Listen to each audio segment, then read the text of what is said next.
الحمد لله خالق الأنام المحمود سبحانه أبدا على الدوام حث المؤمنين على المحبة والوئام وندبهم إلى التزاور وصلة الأرحام وحذرهم من التدابر والقطيئة والخصام وأشهد أن لا إله إلا الله وحده لا شريك له وأشهد أن سيدنا محمدا عبده ورسوله النبي المصطفى الإمام نبي الرحمة ورسول السلام وعلى آله وصحابته الكرام من في خير مقام وأسعد مقام. أيها المؤمنون، إنه من مقاصد الإسلام العالية وركائزه العظام السامية نشر المحبة والألفة بين العباد ونبذ التخاصم والتدابر والأحقاد. قال الله تبارك وتعالى: واعتصموا بحبل الله جميعا ولا تفرقوا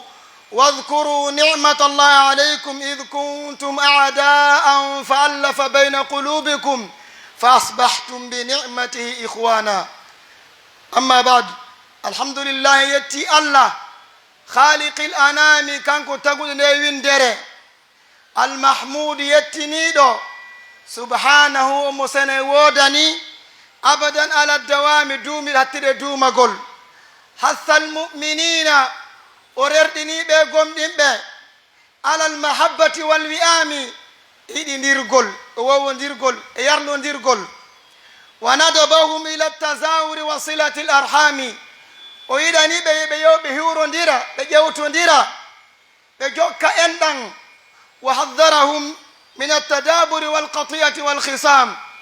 الله سبحانه وتعالى رنتني به وچون ديرقل اتاجون ديرقل ايوانجين ديرقل سابنا ماسيب مون أراي مسيب جلبه.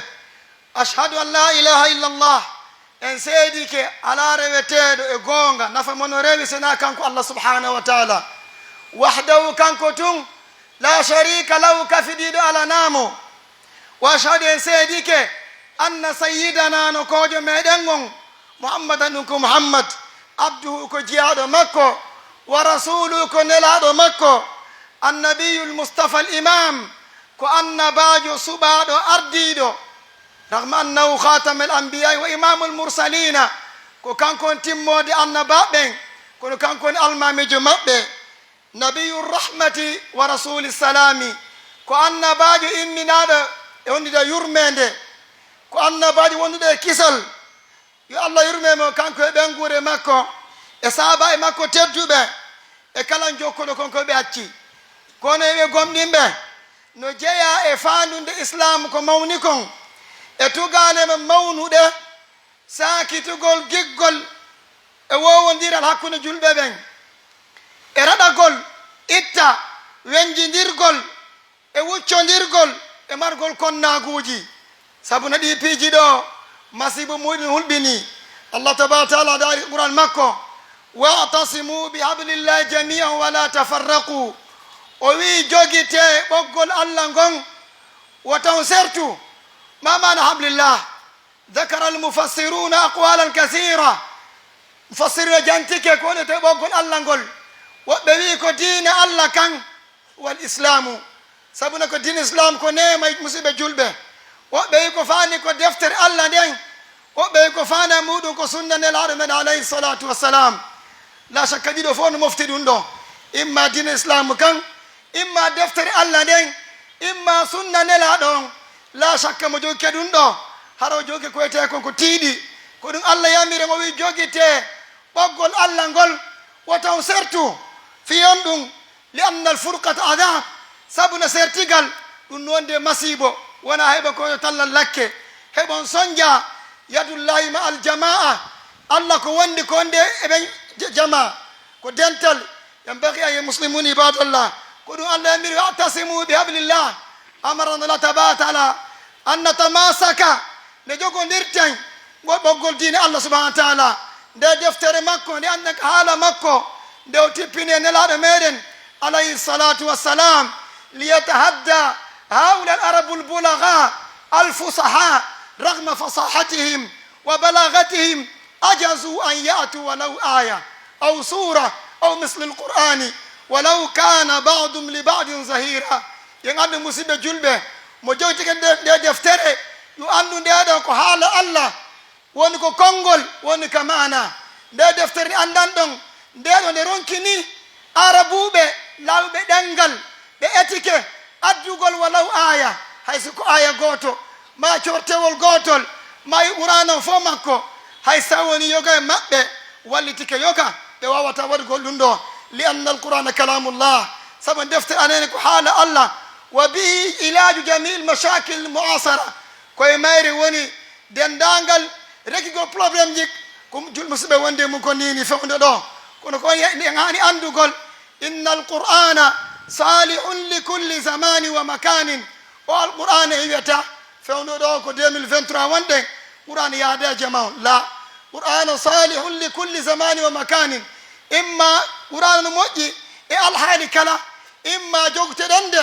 goltiren kono wiyen kon daɗen heɓen malore heɓen welo welo heɓen ɓuttu heɓen yaajende ma imma accende heɓen ko wiyete kon sonja sabu ne en yarloto ike en jaɓi ƴettugol ko ardi heɓe portoɓe ko wiyete kon qawanil wadi'iyya piiji luwaji ɗi ɓe waɗi ɓe ƴetten golteriɗi ɗi addi ko wiyete kon naagu e ngaygu hakkude julɓe ibadallah yen andu Allah annitini en ɗo jogte ɓoggol Allah ngol wala tafarraqu wa tan sertu wadhkuru ni'matallah aleykum andite jantoɗon nemaji Allah ɗin ɗi Allah nemine dow moɗon yen andu Allah wi ko sota ali murana laqad manna Allah almu'minina iz ba'atha fihim rasulan min anfusihim yatlu alayhim ayati wa yuzakkihim wa yu'allimuhum alkitaba wal hikma wa yuzakkihim in kanu min qabla fi dalalin mubin gondi Allah moƴƴike e ɓen gomɗinɓe tuma nde o imminno e maɓɓe on annabajo min afdali minanillahi tabaraka taala alayna bi'sata hadha annabi alkarim ko ɓuri mawnude e nemaji ɗi Allah moƴƴi e meɗen ko nellugol o annabajo e meɗen nabiyu rahma annabajo wonɗo yurmede o teppindine makko kadi nde deftere ɗo nde alqouranare nde andanɗen wonde manna ko nde woni solution probléme ji fof majji ante ɗum ko ante nemaji Allah ɗi o annabajo ɗo mo Allah neli e meɗen fewno ko aruno o tawi ko wiyete awsu wal khasraj tawi ɓe wardi ɓe ayri konnaɗum hakkude maɓɓe ɓe yiɗidira ko haɓugol toon hakkude maɓɓe ɓe wartidirgol falidalika ma dine l islami wa bisat hada nabi l karim ewde e dine islamu kan e neleede annabaji tedduɗo ɗo ɗum woni saabu ɓe wonti musidɓe nene gotoɓe yiɗidirɓe ɓawɓe ayrude ɓe wonnoɓe indirta ɓe ko ɓe añidirnoɓe ɓe wonti hande kadi koye musidɓe ko ɗum Allah wi wadkuru ni'matallah aleykum id kuntum a'da'an fa allafa bayna qulubikum fa asbahtum bi ni'matihi ihwana andite nema Allah ji dow moɗon tuma nde nelaɗo wonno saabu wotodirɗon yiɗidirɗon yarnodirɗon woɗɗon haɓuɗon kala ko wiyete kon konnagu e ngaygu wonno hakkude moɗon wonto nene gotoɓe wonto musidɓe ko ɗum moɓe dirɓe ko dine islam kam waɗi ɓe nene goto ibadallah ɗum ɗo ko jaari ko ɓuuri mawde e nemaji Allah subahanahu wa taala kono e gomɗinɓe ande Allah subahanahu wa taala yamiri en jokkugol enɗan o rentini en kambani en taƴugol enɗan sabu ne ganday taƴugol enɗan masiba muɗum aye tallake muɗum fi kaduna ga ado lahara ayol muminun qala Allahu taala wasifan hala almuminina sabiqina Allah to ɗon yewtega ɓuran ɗon himo sifanade en alhaali ɓen gomɗinɓe feƴƴuɓe konno ɓe wonirno kamɓe yarnodirno Allah wi walladina ja'u min ba'dihim yaqulu rabbana ighfir lana wa li ikhwanina alladhina sabaquna bil iman wa la tajal fi qulubina ghillan lil ladina amanu rabbana innaka ra'ufur rahim yen andu ko ɓen en arɓe ɓawo maɓɓe hiɓe wiya Allah hafran men eɓen musidɓe amen aɗitiɓe men e gomɗinal woto waɗu ka ɓerni amen min mbar ko wiyete ko ngaygu konnagu wonande e musidɗo maɗa yo anduɗo musidɓe julɓe ɗum ko hulɓiniɗo fota koyena seeɗa ko ni hanini julɓe hande wonirde saabu en andu alhaali ɓe muhajirina ɓe ɓe feri ɓe yeehi madina haula il ansar استقبلوهم بكل صدر رحب بأنصار بوالتي بنلادو بورني بتولني بوضني بموسني kala ko be dowtibe okkoribe kono akon non ko dabba ko musibe julbe tay woni sawni be hunde ne yota faw be munyoto kambe fiidango musibe mabbe ibadallah ko dum do hani musibe julbe wa qala alayhi salatu wassalam kama sabata min hadith an-nu'man ibn bashir qala rasulullah sallallahu alayhi wa sallam tara al-mu'minina fi tarahumihim wa tawaddihim wa ta'atufihim كمثل الجسد إذا اشتكى عضو تداعى على سائر الجسد بالسحر والحمى عباد الله كن جاب الله عنده حديث مصابا كي تدر في الليل نعمان بن بشير مو يجن العالمين دابا جامع كسمود بماكي بمي أي قوم ندبن كير مدير مبه كي يدير قول مبه كي يرلو دير قول مبه هبي واي وانا باندو ووترو سيتاي واي ترال قو موسي ngala kadi ko ngala ko musiko ngala kadi ngal foto tako kono haniri musibe julbe فلذلك النبي صلى الله عليه وسلم المؤمن كالبنيان يشد بعضه بعضا فشبك النبي صلى الله عليه وسلم بين اصحابه صلى الله عليه وسلم ماكي بين غومدي ندو e gomde musede makko hibe way wano maadi won andiro ni maadi do kala tugalal ittangal do hare battinay kono haniri annabi sallallahu alaihi wasallam shabbaka bayna ashabin نلادو ماكر بين كوني هاني نجلب هاني ونرد لأن الجماعة رحمة لأن الجماعة بركة سابنا جماعة يرمين جماعة نوندي بركة مصيبة جلبة أما الفرقة أدكو تكون ناغو إنغاينغو نونا سابو لورون رون كنا في نرد ونكاجونا يأنو دينونون كو قول شيطان في قلب المؤمن الله تبارك وتعالى في نص القرآن صريح إن الشيطان لكم عدو فاتخذوا عدوا عندنا شيطان كو كانوا مودم جوجتي مو كانوا في انو نجا مودم كو نغول ميغون بيتو كاين على هونده وانا كان فاغيلا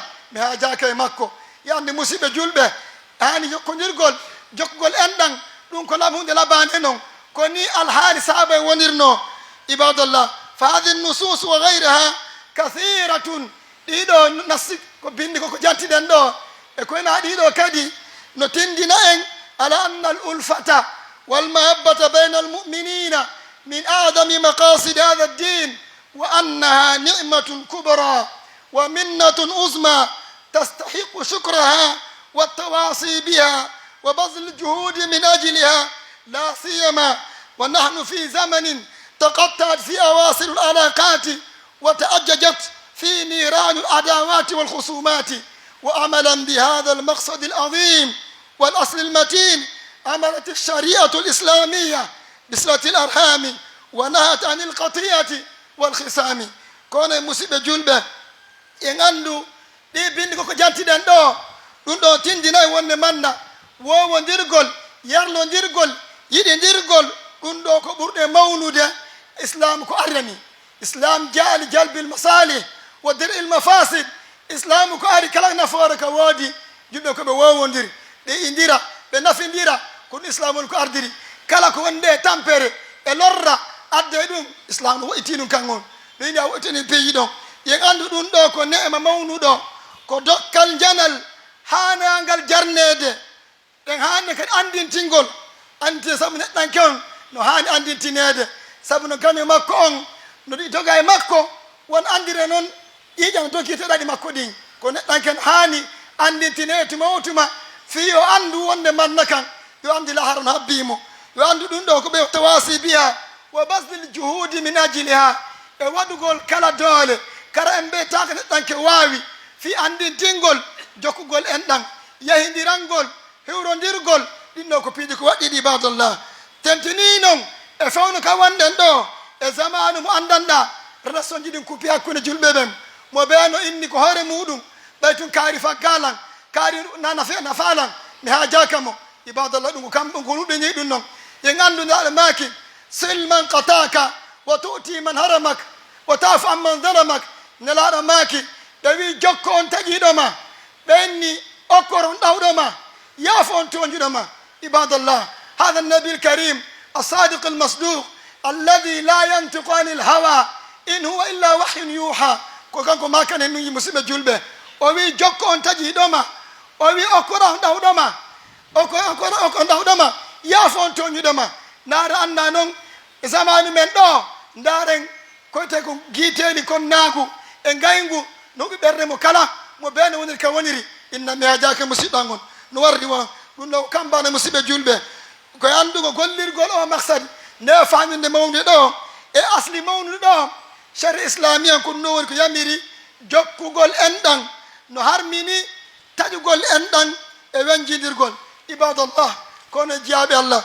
inna silata arrahimi min awjabi alwajibati wa adami altaati walqurbati wa min ajalli alibadati walamali alsalihati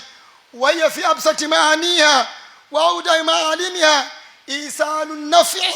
والخير لذوي القربى ودفع الشر والأذى عنهم عباد الله كون جهاد الله أندن جوكوغول أندن دون كو بوردو واتنغول كو واتدي كون كاتي كو بوردو ماونوغول e ɗoftaare allah e ɓattorgo allah subhanahu wa taala ko ɓurɗo mawnude kadi e dewal kadi e gollali moƴƴi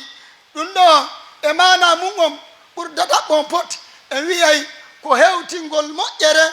faade enɗam maɗa on okkoramo yurminamo ye andu ko waɗɗa ko allah marante ko bonata ko ɗum ɓe wi hewtingol moƴƴere nafa wonande ɓattodiraɓe enɗam maɗan e ittugol lorra e tampere wonde makko sabu aɗa maaki man farraja muminu garba kurbatan farraja kurbatan koro yawmil qiyama nelaɗo maaki on mo ittani julɗo ande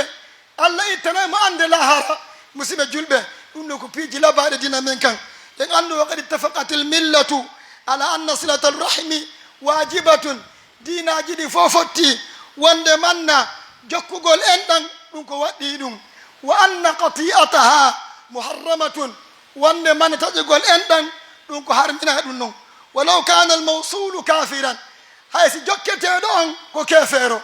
ya andu ko hande jokkugol mo sabu nan ko yondiri madama jokka fi dina ɗa wawi jokkugol ma seede muɗum faqad sahha an asmaa binti abi bakr qalat qadimat alayya ummi wa hiya mushrikatun fi hadi qurayshin id ahadahum fastaftaytu rasul allahi sall allahu alayhi wa sallama فقلت يا رسول الله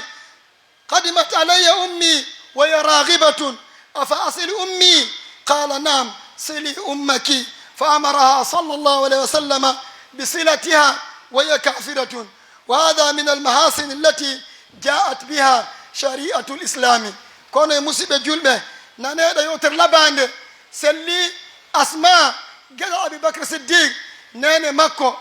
كافر تاينا جلو kanko ɓay onno silmi nene makko déplacé ari hiwragol mo ƴewtagol mo o sali wernugol nene makko o wi wernatamo ndaara nene makko jibinɗo mo o sali wernugol mo fiyon ɗum laamu jamata fi dini madama kanko woni julɗo oɗa kefeero kon jibinimo kono o wi wernatamo ha o lando nelaɗo meɗen alayhi salatu wassalam o landi ke nelaɗo o wi nenen ari ƴewtagolla konno mi warrata nelaɗo maaki madama ko ari ƴewtagol ma wernumo tolnamo salnamo madama yaada fennugol diina kan wonima ko yalte din islam wernumo amma na ndaara musidɓe julɓe en alhaali meɗen ɗo hakkude julɗo e julɗo nene gotoɓe baba gotoɓe ɓe añidira mo bew tewti cheytan gaño muɗum inne mi jokkatako musidɗan o nakan ko faggila musidɓe julɓe ndaare ɗum ɗo oɗo sonnajo o ari ƴewtago ɓiɗɗo makko jaɓali wernugol mo ha o landi nelaɗo jungo nelaɗo permission ɓanniraɗo ma kanimo inni wernu nene maɗa tolnumo madama ɗum ɗo tuusa dina kan ala hewtarimo wernumo nako hulmanino ibadallah ɗum ɗo ko jeeya ɗum hunde labade ko islamu arde muɗum musidɓe julɓe wa min almabadi samiyati allati hassa alayha nabiyuna alayhi salatu wassalam ɗum ɗo ko jeeyaɗi e fonde soñji labaɗi e ñiɓande labade nde andan ɗon islamu nelaɗo meɗen renni muɗum kan o ولهذا لما نزل قوله تعالى وأنذر عشيرتك الأقربين سبنا نلابر تبنا قرآن مكدوم الذي واجو قرآن ما بتنيران تكنين إن ما بتنيران ولدي يا واجو ذاك ياس أتو مؤمنا درجك جونوا أتو رجل بروبي هوني كان سودو كنت من رسول الله صلى الله عليه وسلم مو بنير كودي ما بدي فو مجي وياتيبه وين يعني فلا يتكون غونغي نايلان بني من اندرام فناند فإن النبي عليه الصلاة والسلام بماكي بني كمن يلعب فادي مودون أكي توني ديرغول أكي وينجي ديرغول أكي ورغو بيجي أشياء جاهلية بيجي عندنا كفانا مجر كبودينو عندئذ لم يتمالك أم أبو لهب حتى قال تبا لك يا محمد ألهذا جمعت سائر النهار بابا مكو ووالي من يقول وإن يكون موبين تدامين نيالنغا بيتو أمبا الله الكيماني كون الله سبحانه وتعالى يتنيلادو كون بتبني تبت يدا أبي لهب وتب ما أغنى عنه ماله ما كسب إلى آخر سورة قال تبني القرآن دون آية دون وأن منا رتو قول هوري بابا مكو أني دومو وأن أبو دمو كده مصيبة جلبة ينندو وأن منا قرآن هاي تف جنتا قول ما جوك قول أندان وإرنتين قول تاجي قول لان أندان نجاي مود قوله تعالى واتقوا الله الذي تساءلون به والأرحام أي الله وي هنا الله وتون يدوم كانكو كودا كل قول الله كنا يتما كو يمير ما دون ويتدا كو رنتي ما دون كدو يتهول قول سبحانه وتعالى كو يمير ما دون ويا ما دون كو رنتي ما دون وتون يدون كجونا ويولي الله تون يدوم هولا كدان اندان وتون تجودان سو تجول اندان كامبا ما جون هولبيني مصيبه جولبه وقول ايضا والذين يصلون ما امر الله به ان يوصل اي والذي يصلون الرحمه التي امر الله بوصلها اما دمبن جوكا دان اندان دان الله يمري يبه جوكو فيعاملون الاقارب بالموده والحسنى بايصال الخير اليهم ودفع الأذى عنهم قدر المستطاع أما دمنا جوك دان أندان دان الله يمري يبقى جوكو يبقى هو نديرا عندما بدان يجيغول يورمند هيرو نموجي كادي كلا موجي كو الله كريبه بهوتنا مسيده مابون كلا كو بياندي لورا تامبينايمو مارتنا مكانو سمدا ماكي مصيبه جولبه لا يؤمن احدكم حتى يحب لاخيه ما يحب لنفسه نلا ماكي gomna ne daga timmata hayda na muside makko ko den hore makko musibe julbe ibadallah ko ne jaabi allah inna silatar rahimi alamatu min alamati kamal imani wa khislatun min khisaliha al-wara'i wal ihsani fa nabi hurairah radiyallahu anhu nabi sallallahu alaihi wasallam qala man kana yu'minu billahi wal yawmil akhir falyukrim dayfa wa man kana yu'minu billahi wal yawmil akhir falyasil rahimah nelaɗo maaki kono musidɓe julɓe yon anndu jokkugol enɗan ɗum ko maande immo e timmugol limana ko neɗɗan kon ko geɓal immorde geɓe yimɓe reeniɓe yimɓe moƴƴuɓe se fala ñembugol ɓen ɗo nane ko laaɗo maaki ɓenni on mo laatike mo gomɗini allah ko gooto mo anndi yani danga ko goonga yo teddin koɗo makko on on mo laati kadi mo gomɗini allah ko gooto ñala e danga ko goonga yo jokku enɗan makko ɗan عباد الله إن عندكم نور كي أميردين أقول قولي هذا واستغفر الله لكم فاستغفروه إنه غفور لمن تاب وآمن